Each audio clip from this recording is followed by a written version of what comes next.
Buenas tardes, soy Margarita Vázquez y a nombre del Colegio Mexiquense Asociación Civil agradezco a los organizadores de la Feria Internacional del Libro de Antropología e Historia la oportunidad que nos dan para presentar el libro Con caña y café, las reformas liberales sobre tierras y aguas y el cambio del paisaje en el distrito de Teotitlán del Camino, Oaxaca, 1856-1915, de Marco Aurelio Almazán Reyes, quien hoy nos acompaña para presentarlo. Damos la bienvenida a los comentaristas, doctora María del Carmen Salinas Sandoval, profesora investigadora del Colegio Mexiquense y coordinadora de la maestría en Historia de la misma institución. Es miembro del Sistema Nacional de Investigadores con líneas de investigación en Historia Social y Política de los Municipios siglos XIX y XX y Federalismo decimonónico. Agradecemos también la presencia del doctor Antonio Escobar Olmstede, profesor investigador del CIESAS. De 1986 a la fecha, ha publicado libros de su autoría, capítulos de libro, artículos en revistas de México y en el extranjero, y ha realizado ponencias y conferencias en distintos foros, además de dirigir tesis de licenciatura, maestría y doctorado. Bienvenido, doctor Escobar, con sus comentarios. Agradecemos también la presencia del autor del libro, el doctor Marco Aurelio Almazán Reyes. Él es doctor en antropología por el CIESAS, con una estancia postdoctoral en el Colegio Mexiquense y actualmente es profesor en el Tecnológico de Estudios Superiores de Valle de Bravo y en la Facultad de Antropología de la UAMX. Ha realizado estudios sobre las implicaciones sociales del uso de los recursos naturales durante el siglo XIX y primer tercio del siglo XX en regiones tanto de Oaxaca como del Estado de México. Agradecemos a todos y damos el uso de la palabra a la doctora María del Carmen Salinas Sandoval. Es un libro muy importante en el cual el autor se propuso estudiar la aplicación de las reformas liberales en el distrito de Teotitlán del Camino, Oaxaca, entre 1856 y 1915, dentro de un proceso de modernidad.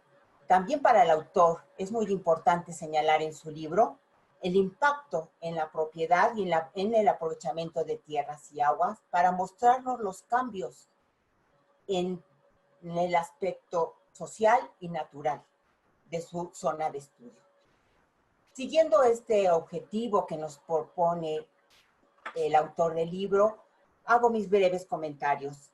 El primero es señalar algunos temas importantes señalados en los capítulos del libro, para ir analizando poco a poco la aplicación de la desamortización y la aplicación de la regulación del agua.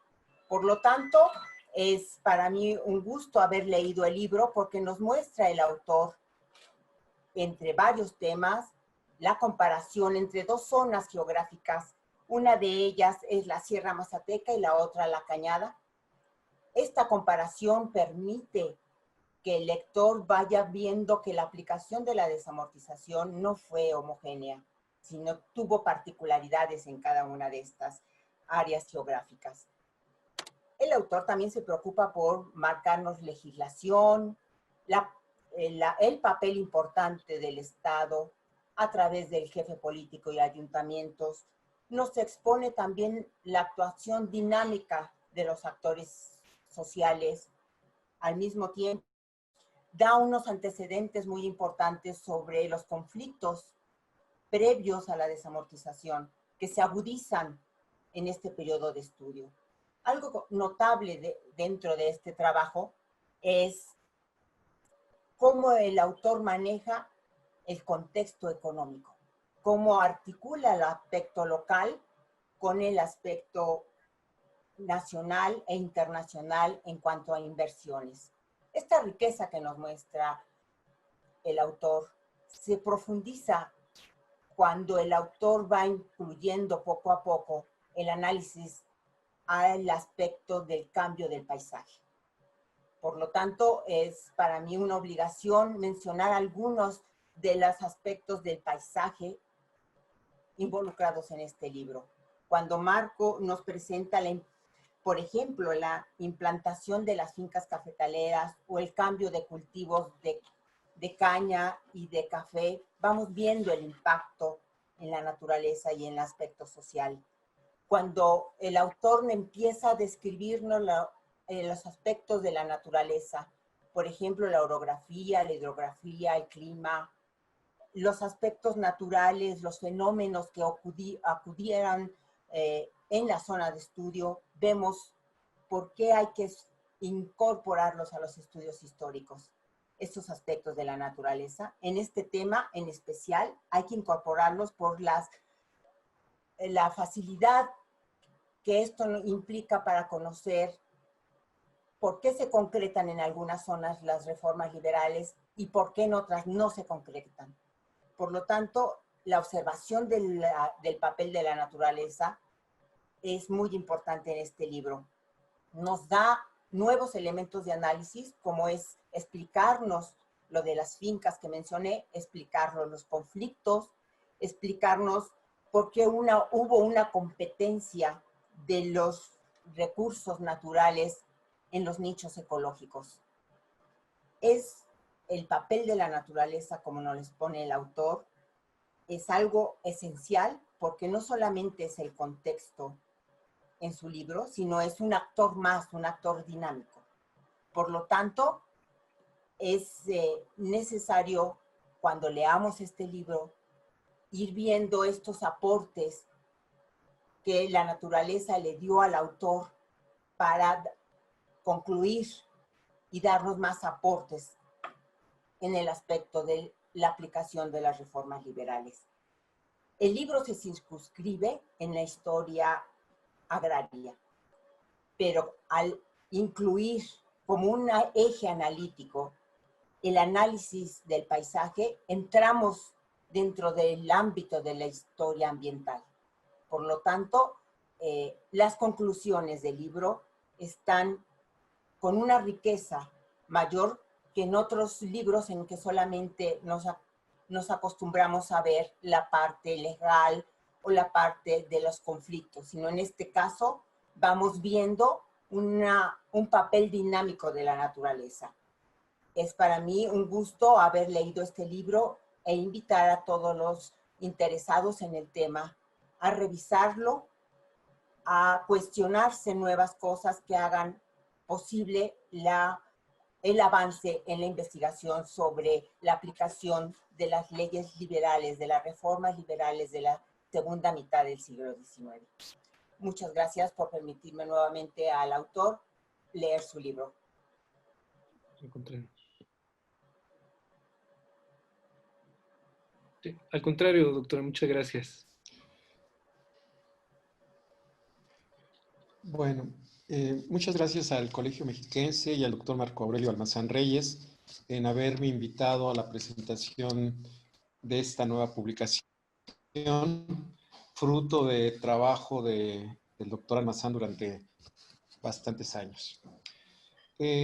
Con el fin de no repetir o reiterar lo que comentó la doctora Salinas, a mí me gustaría resaltar algunos aspectos de esta nueva publicación.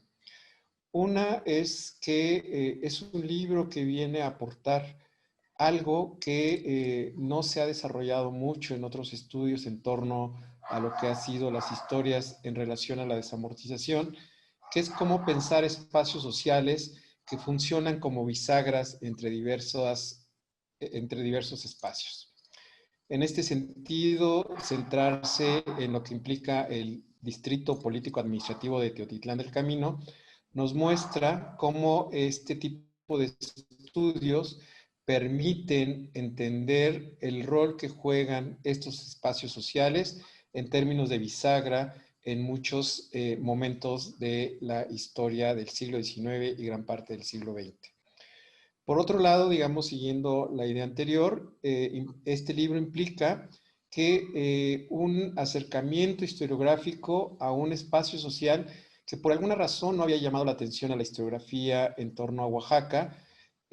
Sin embargo, digamos, sí se contaban con algunos estudios para el periodo colonial y, como lo refiere el autor, algunos estudios relativos para zonas cercanas a el Teotitlán del Camino, como podría ser la parte de la Mixteca o una parte de la Sierra Mazateca, que es Cuicatlán.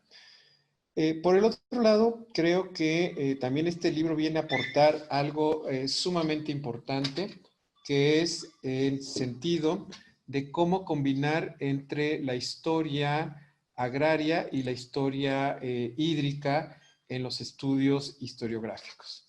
En general, lo que se ha tendido es separar ambos temas y enfocarse, digamos, en el estudio de las tierras, por un lado, y en el estudio en torno al recurso hídrico, por el otro, en estos procesos de transición del siglo XIX al siglo XX.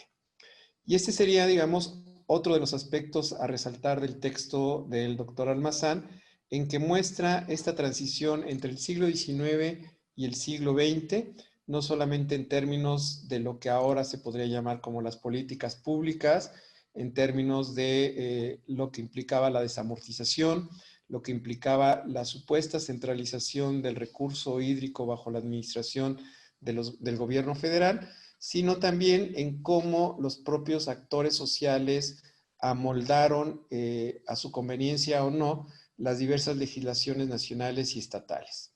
Aspecto que solamente podríamos comprender, digamos, en un estudio que, si bien no es el estilo, no al estilo de Brodel de muy larga duración, pero sí que nos muestran los cambios y continuidades entre lo que se pensó y desarrolló para la segunda mitad del siglo XIX y lo que correspondería a las primeras 3 décadas del siglo XX. En este sentido, yo invitaría a los lectores de este libro a desentrañar poco a poco, digamos, algunos de los elementos importantes del libro, que son, como lo comentó la doctora Salinas, una perspectiva en torno a la historia ambiental, lo que implica en sí la historia agraria desde la desamortización, la combinación y el análisis de los conflictos sobre el agua en dos nichos ecológicos contrastantes que compartían una misma jurisdicción político-administrativa, y sobre todo, digamos, pensar hasta qué punto, digamos, los estudios combinados entre tierra y agua deberían de ser un elemento esencial donde, si bien se analizan a partir de jurisdicciones político-administrativas, finalmente la naturaleza, o las naturalezas más bien, forman un elemento importante para entender los cambios del paisaje, los efectos del desarrollo tecnológico, tanto en haciendas como en términos del ferrocarril. Finalmente, felicitaciones al Colegio Mexiquense por esta publicación y mis más sinceros felicitaciones también al autor por aportar un nuevo ladrillo a la historiografía, no solamente nacional, sino también en torno a Oaxaca. Muchísimas gracias. Al contrario, muchas gracias a los comentaristas, muchas gracias a la doctora Carmen, al doctor Antonio, que además de comentar el trabajo que hoy nos ha convocado, pues fueron parte fundamental en sus comentarios y en las asesorías, tanto en el doctorado como posteriormente en la estancia postdoctoral, primero en el CIESAS y posteriormente en el Colegio Mexiquense. Bueno, reitero el agradecimiento a la invitación que nos han hecho para participar en la Feria Internacional del Libro de Antropología e Historia, así como, bueno, en lo personal tengo que agradecer también mucho al Colegio Mexiquense por las facilidades para haber continuado la investigación y ahora por la publicación del libro que coincide con esta feria. Agradezco también la gentil presentación de Margarita y bueno, pues lo que han comentado la doctora y el doctor es bastante rico respecto del texto. Y bueno, si me hace el favor de pasar a la siguiente diapositiva. Bueno, pues el libro se centra en el distrito de Teotitlán, situado en la parte norte del estado de Oaxaca. Básicamente, bueno, habrían varias preguntas que podrían guiar al lector acerca del mismo, y una de ellas es la que se presenta en la siguiente diapositiva, de favor. ¿Por qué y en qué forma se incrementó la competencia social por los recursos naturales, tierras y aguas en el distrito teotiteco durante el periodo de estudio? Quiero recordar al lector, como seguramente ya tendrán en mente, que en la historia del México independiente hemos tenido 3 momentos importantes. La siguiente, de favor. 3 momentos importantes respecto a legislaciones que se han emitido con la finalidad de distribuir la propiedad de la tierra, ¿no? El primero de ellos en 1856, la reforma liberal del siglo decimonónico, que tenía como finalidad desarticular el control corporativo de las tierras y de manera implícita de los bosques, en algún grado también del agua, para trasladar estos recursos al mercado y con ello generar ganancias para propietarios privados y en algún grado en forma de impuestos para el gobierno. El segundo momento, 1915, cuando en algún grado se intenta lo contrario, desarticular ahora la gran propiedad para distribuir estos recursos a los pueblos, también como una consecuencia de la Revolución Mexicana. Finalmente, más recientemente, en 1992, se vuelve a legalizar las ventas de las propiedades corporativas, bueno, la propiedad colectiva de los recursos a particulares. Entonces, el texto intenta responder a esa pregunta, entre otras, como comento, en esta primer coyuntura, la de 1856. Y por ahí he puesto el asterisco porque en 1888 comienza la legislación federal también dirigida a aguas. De favor, la siguiente. Y bueno, lo característico del distrito de Teotitlán, que bueno, comparte mucho de este proceso con otros casos acaecidos a lo largo del país, y que en este caso muchos actores externos vislumbraron, con base en la legislación, posibilidades de aprovechar aguas o tierras, en algunos casos los 2 recursos, con el fin de instaurar o incrementar la producción de caña y café. Como ha mencionado ya la doctora Carmen, así como el doctor Escobar, bueno, pues algo que resalta a lo largo de la investigación es que en el distrito las tierras, los recursos no fueron homogéneos.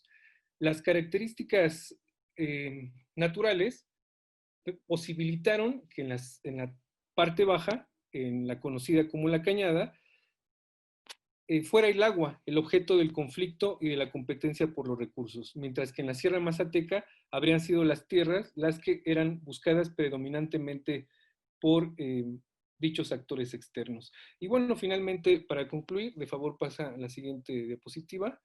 Entonces, un aporte que intento hacer en el trabajo, si bien seguramente en algún grado quizá no se concretó, pero lo que intento hacer es mostrar a la naturaleza como un factor de importancia, además, obviamente, de factores sociales que intervinieron en el proceso. Y bueno, pues agradezco nuevamente a todos los que han hecho posible esta reunión e invito a los lectores que se interesen por el texto. Muchas gracias y un saludo afectuoso a todos. Instituto Nacional de Antropología e Historia. Secretaría de Cultura. Gobierno de México.